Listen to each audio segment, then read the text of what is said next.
નમસ્કાર દોસ્તો, સુપરફાસ્ટ તાજા સમાચારમાં તમારું સ્વાગત છે। દેશ, દુનિયા અને ગુજરાતના તાજા, મોટા અને સૌથી મહત્વપૂર્ણ સમાચાર જાણીએ તે પહેલાં તમે ચેનલમાં નવા હોય તો ચેનલને જરૂરથી સબસ્ક્રાઇબ કરીને વિડીયોને લાઇક કરી દેજો।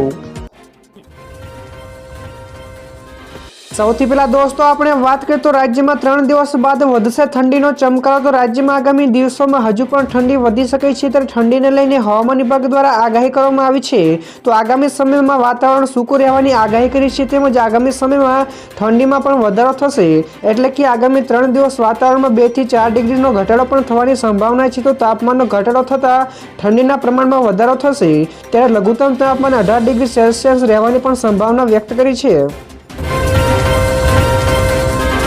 બીજા સૌથી મોટા સમાચાર સામે આવ્યા છે। ખેડૂતો માટે સારા સમાચાર। ખેડૂતો માટે સારા સમાચાર મળી આવ્યા છે, ત્યારે ભારતીય રિઝર્વ બેંકે લીધેલા નિર્ણય બાદ હવે પ્રોપર્ટી ગીરવે રાખ્યા વિના જ મળશે 2 લાખ સુધીની લોન।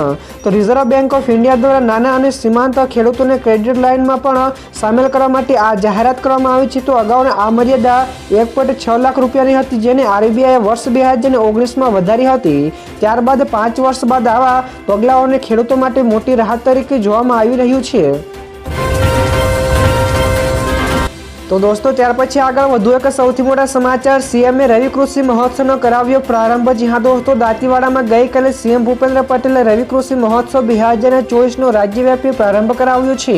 તો આ કાર્યક્રમમાં કૃષિ મંત્રી રાઘવજી પટેલ સહિતના સાંસદો, ધારાસભ્યો અને પદાધિકારીઓ પણ ઉપસ્થિત રહ્યા હતા। તો તે દરમિયાન સંબોધનમાં સીએમએ જણાવ્યું કે જમીનને તેમજ ખેત પેદાશોને રસાયણોથી મુક્ત કરવામાં આવે તેની ઉપર રાજ્ય સરકારે ધ્યાન કેન્દ્રિત કર્યું છે।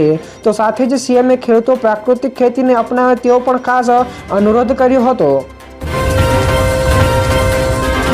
તો દોસ્તો બીજા સૌથી અગત્યના સમાચાર સામે આવ્યા છે। વિદ્યાર્થીઓ માટે ઐતિહાસિક નિર્ણય। તો વિદ્યાર્થીઓ માટે યુજીસીએ મોટો નિર્ણય લીધો છે। તો આવતા સત્રથી વિદ્યાર્થીઓ 1 વર્ષમાં 2 વાર પ્રવેશ કરી શકશે। તો યુજીસીએ ડ્રાય રેગ્યુલેશન જાહેર કર્યો છે। તો તે અનુસાર વિદ્યાર્થીઓએ જુલાઈ અને ઓગસ્ટ તેમજ જાન્યુઆરી, ફેબ્રુઆરી માસમાં પણ પ્રવેશ લઈ શકશે। તો નવી શિક્ષણ નીતિ 2020 હેઠળ આ નવો નિર્ણય લેવામાં આવ્યો છે।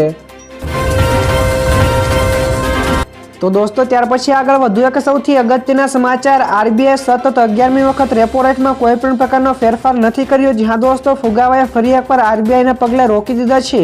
તો ગઈકાલે મોનિટરી પોલિટી કમિટીની દ્વિમાસિક સમીક્ષા બેઠકની જાહેરાત કરતી વખતે આરબીઆઈ સતત 11મી વખત રેપો રેટમાં કોઈ પણ પ્રકારનો ફેરફાર કર્યો નથી। તો આરબીઆઈ રેપો રેટ 6.5% ઉપર સ્થિર રાખ્યો છે, જ્યારે લાંબા સમયથી સસ્તી લોન અને ઈએમઆઈના ઘટાડાની રાહ જોઈ રહેલા લોકો માટે આરબીઆઈનું આ પગલું આંચકા સમાન છે। ત્યારે હવે ઈએમઆઈ ઘટાડવા માટે ફેબ્રુઆરી માસ સુધી રાહ જોવી પડશે। તો દોસ્તો બીજા સૌથી મહત્વપૂર્ણ સમાચાર સામે આવ્યા છે। રિવરફ્રન્ટ ઉપર અદ્યતન સુવિધાવાળું કન્વેન્શન સેન્ટર બનશે। જી હા દોસ્તો, એએમસી દ્વારા અમદાવાદ રિવરફ્રન્ટ ઉપર કન્વેન્શન, કલ્ચર અને બિઝનેસ સેન્ટર બનાવવાનો નિર્ણય અમદાવાદ મહાનગરપાલિકા દ્વારા કરાયો છે। તો જેનો ખર્ચ 800 કરોડ આંકવામાં આવ્યો છે, ત્યારે આ અદ્યતન વિસ્તારને બનાવવા માટે રાજ્ય સરકાર દ્વારા 500 કરોડની મદદ પણ કરવામાં આવશે। તો આ કન્વેન્શન સેન્ટરની અંદર 4000 ચોરસ મીટર એક્ઝિબિશન હોલ તેમજ 20 જેટલા મીટિંગ રૂમ અને પરફોર્મિંગ આર્ટ થિયેટર પણ તૈયાર કરાશે। ત્યારબાદ દોસ્તો આ સિવાયના બીજા સમાચારની ઝડપથી આગળ વાત કરવામાં આવતો કાંકરિયા કાર્નિવલ માટે અમદાવાદ તૈયાર। જ્યાં દોસ્તો અમદાવાદમાં 25 થી લઈને 31 ડિસેમ્બર સુધી કાંકરિયા કાર્નિવલ 2024નું આયોજન છે। તો સીએમના હસ્તે તેને જનતા માટે ખુલ્લો કરાશે। તો આ વખતે કાર્નિવલમાં પહેલીવાર drone show, under water dance તેમજ હ્યુમન પાયરો શો યોજાશે। તો અભ્યાસ કરતા 1000 જેટલા બાળકો સામૂહિક રીતે એક સાથે કેન્ડી ચોકલેટ ખોલીને અને તેને ખાઈને પણ Guinness book of world record બનાવાશે। તો વિકસિત ગુજરાત, વિકસિત ભારત થીમ આધારિત કાર્નિવલમાં પરેડ પણ યોજાશે। ત્યાર પછી દોસ્તો આગળ વધુ એક સૌથી મહત્વપૂર્ણ સમાચાર મળ્યા છે। હવે કોઈ પણ કારણ વગર ચેન પુલિંગ કરવું પડશે મોંઘું। જી હા દોસ્તો, હવે જો તમે કોઈ પણ કારણ વગર ટ્રેનની ચેન ખેંચશો તો ભારે દંડ ભોગવવા તૈયાર થઈ જાઓ। જો તમે આવું કરશો તો તમે 500 રૂપિયાનો દંડ ઉપરાંત તમારે અટકાયત ચાર્જ પણ ચૂકવવો પડશે। તો તમારે પ્રતિ મિનિટે 8000 રૂપિયા ડેટાનો ચાર્જ પણ ચૂકવવો પડશે। તો આ સિવાય 500 રૂપિયાના દંડ તરીકે ચૂકવવા પડશે। તો આ રીતે જો ટ્રેન 8 મિનિટ રોકાય તો તમારે 40000 રૂપિયાના ડિટેન કાર્ડ 500 રૂપિયા ચૂકવવામાં પડશે। તો દોસ્તો બીજા સૌથી મોટા સમાચાર સામે આવ્યા છે। આરબીઆઈની મોટી સિદ્ધિ તો સોનાની ખરીદીમાં ભારત નંબર 1, જ્યાં દોસ્તો આંતરરાષ્ટ્રીય સંસ્થા વર્લ્ડ ગોલ્ડ કાઉન્સિલનો રિપોર્ટ સામે આવ્યો છે, તો જેમાં વિશ્વની તમામ સેન્ટ્રલ બેંકોની સરખામણીમાં ભારત રિઝર્વ બેંક ઓફ એટલે કે આરબીઆઈના વર્ષના છેલ્લા 10 મહિનામાં સૌથી વધારે સોનું ખરીદ્યું છે। તો સોનાની ખરીદીનો આ આંકડો ગત વર્ષ કરતાં 5 ગણો વધારે છે। તો તુર્કીએ બીજા સ્થાને અને પોલેન્ડે ત્રીજા સ્થાને છે। તો સોનાની ખરીદીમાં મોખરે પહેલું ચીન આ યાદીમાં નથી, તો જ્યારે યુએસ પણ ક્યાંય દેખાતું નથી। ત્યાર પછી આગળ દોસ્તો વધુ એક સૌથી મોટા સમાચાર, શાળાના સંચાલકો સ્વેટરને લઈને દબાણ નહીં કરી શકે। જ્યાં દોસ્તો રાજ્ય શિક્ષણ મંત્રી પાનસેરિયા પ્રમાણે તમામ જિલ્લા શિક્ષણાધિકારીઓને જણાવવામાં આવ્યું છે કે કોઈ પણ શાળા પોતાના ગણવેશને અનુરૂપ પાતળું નિમ્ન કક્ષાના કાપડ ધરાવતું સ્વેટર પહેરાવવા કોઈ પણ બાળક ઉપર દબાણ કરી શકશે નહીં। જો કોઈ શાળાના સંચાલક એમની શાળાના નિર્ધારિત સ્વેટર બાળકોને પહેરવા માટે આગ્રહ કરે છે તો તેની સામે ફરિયાદ વાલીઓ જિલ્લાના શિક્ષણાધિકારીઓને કચેરીને કરવી જોઈશે। ત્યારબાદ દોસ્તો આગળના બીજા સમાચાર સોના ચાંદીના ભાવ વિશે પણ મળ્યા છે। તો ગઈકાલે સોના અને ચાંદીના ભાવમાં વધારો જોવા મળ્યો હતો। તો પરમ દિવસની સરખામણીમાં ગઈકાલે સોના અને ચાંદીના ભાવમાં વધારો થયો છે। તો 22 કેરેટ સોનાના 10 ગ્રામની કિંમત 71,500 રૂપિયા અને 24 કેરેટ સોનાની કિંમત 78,000 રૂપિયાની આસપાસ ટ્રેડ થઈ છે। તો 1 કિલો ચાંદીનો ભાવ પણ 92,000 રૂપિયા ઉપર ટ્રેડ કરી રહ્યો છે।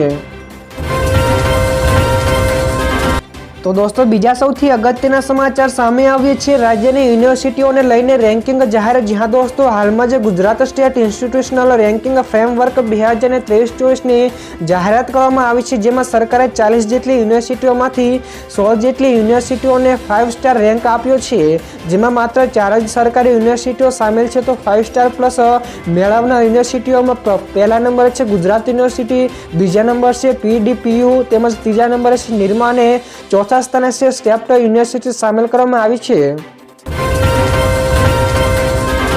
ત્યારબાદ દોસ્તો આગળ વધુ એક સૌથી મોટા સમાચાર સામે આવ્યા છે। ચીનના હેકર્સનો યુએસમાં સાયબર એટેક। જ્યાં દોસ્તો ચાઇનીઝ હેકિંગ ગ્રુપ સેલ્ટ ટાઇફૂન દ્વારા મોટી સંખ્યામાં અમેરિકાના મેટા ડેટાની ચોરી કરવામાં આવી છે।